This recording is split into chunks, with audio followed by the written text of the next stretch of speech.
राहुरी विधानसभा मतदारसंघाचे भारतीय जनता पार्टीचे आमदार शिवाजी भानुदास कर्डिले यांचं हृदयविकाराच्या तीव्र झटक्यानं निधन झालं.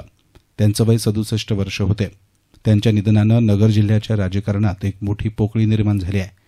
शिवाजी कर्डिले यांचा राजकीय प्रवास हा बुऱ्हाणनगर गावच्या सरपंच पदापासून तर थेट आमदारकीपर्यंत झपाट्यानं घडला होता. त्यांचा मूळ व्यवसाय दूध व्यवसाय असला तरी समाजातील कार्यामुळे त्यांनी लवकरच राजकारणामध्ये स्थान निर्माण केलं. राष्ट्रवादी काँग्रेसचे आमदार संग्राम जगताप यांचे ते सासरे होते. शिवाजीराव कर्डिले हे राहुरी विधानसभा मतदारसंघाचे भाजपचे विद्यमान आमदार होते. नगर शहराजवळ असणाऱ्या बुऱ्हाणनगर गावचे सरपंच ते आमदार, माजी मंत्री असा त्यांचा राजकीय प्रवास राहिला आहे. काँग्रेस, राष्ट्रवादी काँग्रेस, भाजप अशा पक्षातून त्यांनी काम पाहिलं. शिवाजी कर्डिले हे 2009 मध्ये अपक्ष म्हणून प्रथम निवडून आले होते.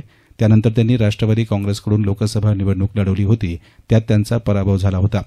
2014ला पुन्हा आमदारकी लढवत त्यांनी विजय प्राप्त केला. 2019च्या निवडणुकीत त्यांना पराभवाला सामोरं जावं लागलं होतं.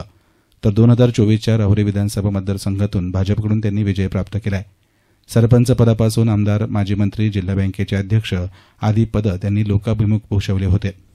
सायंकाळी बुऱ्हाणनगर येथे शासकीय इतमामात त्यांच्यावर अंत्यसंस्कार होणार आहेत. राज्याचे मुख्यमंत्र्यांसह विविध पक्षातील मान्यवर देखील या ठिकाणी उपस्थित असणार आहेत. दरम्यान राज्याचे जलसंपदा मंत्री तथा पालकमंत्री नामदार राधाकृष्ण विखे पाटील, माजी खासदार डॉ सुजय विखे पाटील आणि कुटुंबियांनी त्यांच्या पार्थिवाचं अंत्यदर्शन घेतलं. याप्रसंगी मोठ्या संख्येनं नागरिक उपस्थित होते. एसएन मीडियासाठी प्रतिनिधी गोविंद फुनगे, राहुरी.